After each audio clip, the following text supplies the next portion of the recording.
Do not travel to the US right now. This is literally what every single video on my For You page is telling me to do, or what not to do, rather. I like this school. You don't like this school? 为什么？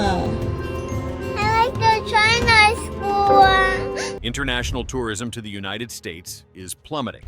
The number of visitors from some countries like Canada has dropped by as much as 75%, while key destinations like New York City are projected to lose 400,000 international tourists this year.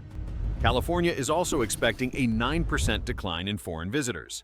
These figures reflect not just a slump in travel, they signal a deeper erosion in how the U.S. is perceived globally. This downturn comes with serious economic consequences. Tourism is a multi-billion-dollar industry in the United States, supporting jobs in transportation, hospitality, retail, and entertainment. Fewer tourists mean reduced revenues for cities and states and a weaker tourism sector overall. But beyond the dollars, these declines represent something far more troubling: a crisis of image. The U.S., once seen as a symbol of opportunity and excitement, is now increasingly viewed as a less welcoming destination. Social media has become an unexpected window into the state of U.S.-bound international air travel, and what it's revealing is jarring. Images of sparsely populated planes and nearly empty cabins are circulating widely. These are not flights during off-peak hours or niche routes. They are major international flights arriving in American cities. Where there was once crowding lines and sold-out seats, there are now entire rows, sometimes entire sections left unoccupied. In the report, a woman flying from London to Chicago describes her shock at seeing how few people were on board. According to her, there was nobody in her row, and from her video, there appeared to be only a handful of passengers scattered across the cabin. Her words, "really shocking," may seem like a personal reaction, but they echo what many international travelers are now posting: the visible emptiness of flights to the U.S. This is not limited to transatlantic routes. Flights from Toronto to New York and Toronto to Fort Myers, which typically serve a high volume of business and leisure travelers, also showed numerous empty seats. These are short-haul international flights connecting two of the most tightly linked economies in the world. The fact that even these are affected suggests that the issue is not about time distance or convenience. Something broader is causing these planes to fly half full or worse. The symbolism is powerful. Air travel is not just a method of transportation, it is a sign of connection. Empty flights suggest broken links not just in logistics but in relationships between countries, cultures, and people.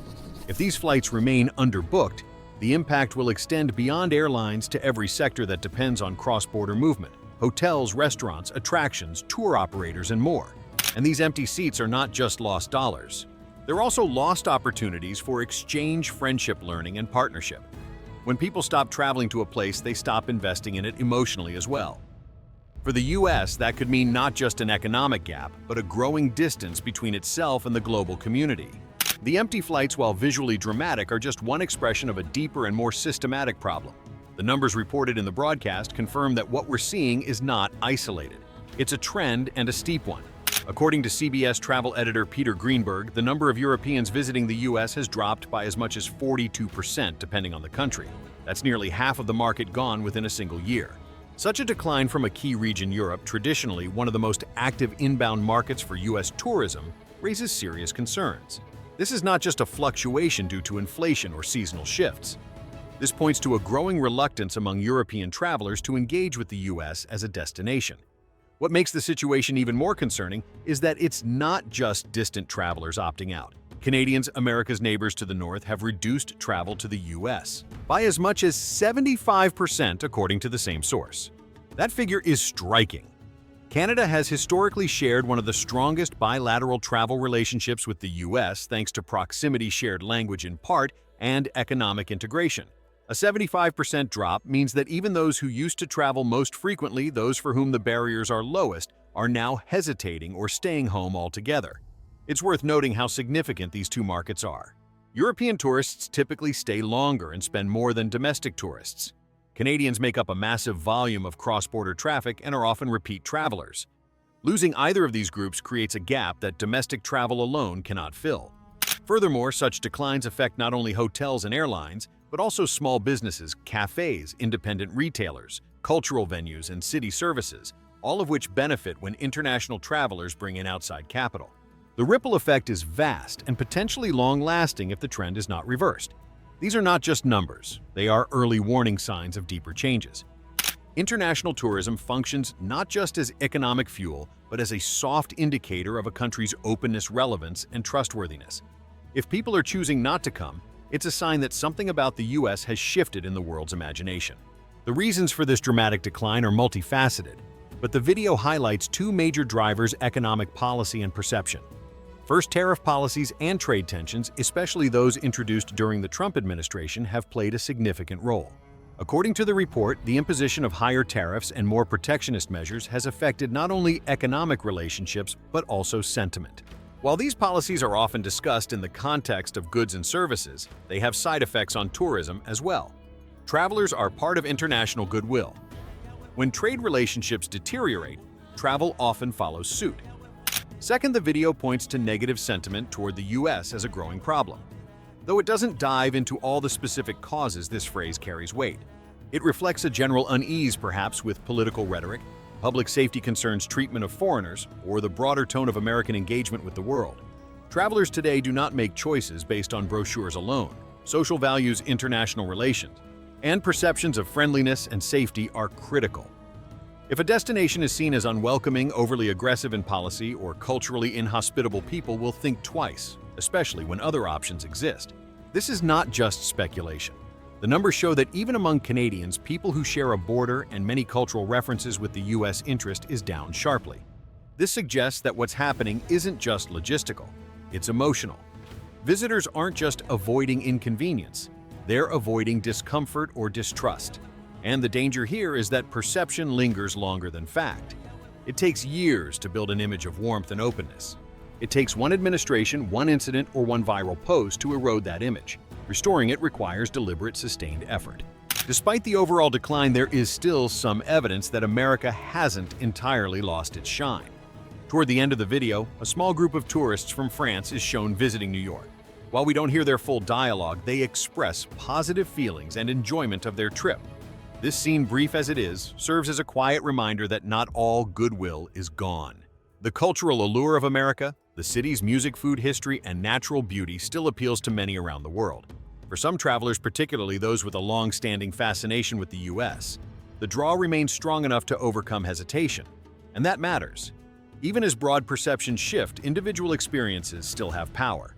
Positive word-of-mouth personal stories and good travel experiences can become anchors in restoring a nation's image abroad. For policymakers, business leaders, and cultural institutions, this is a window of opportunity.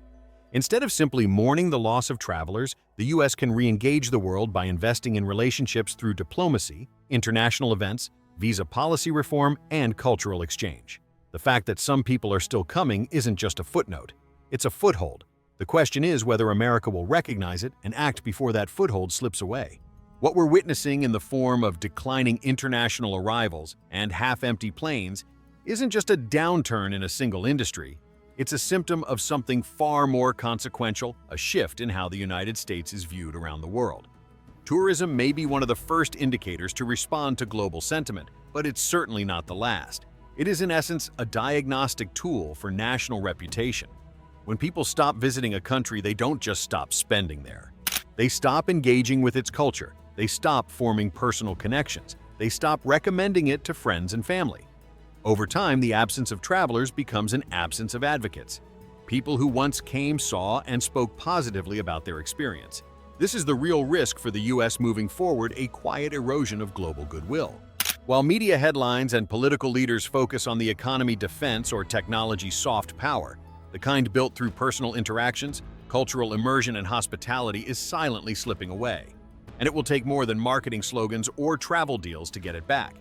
If the US wants to reverse this trend, it must go beyond short-term fixes. Lowering airfare or launching tourism campaigns will help, but they won't resolve the core issue: how the US is perceived on the world stage.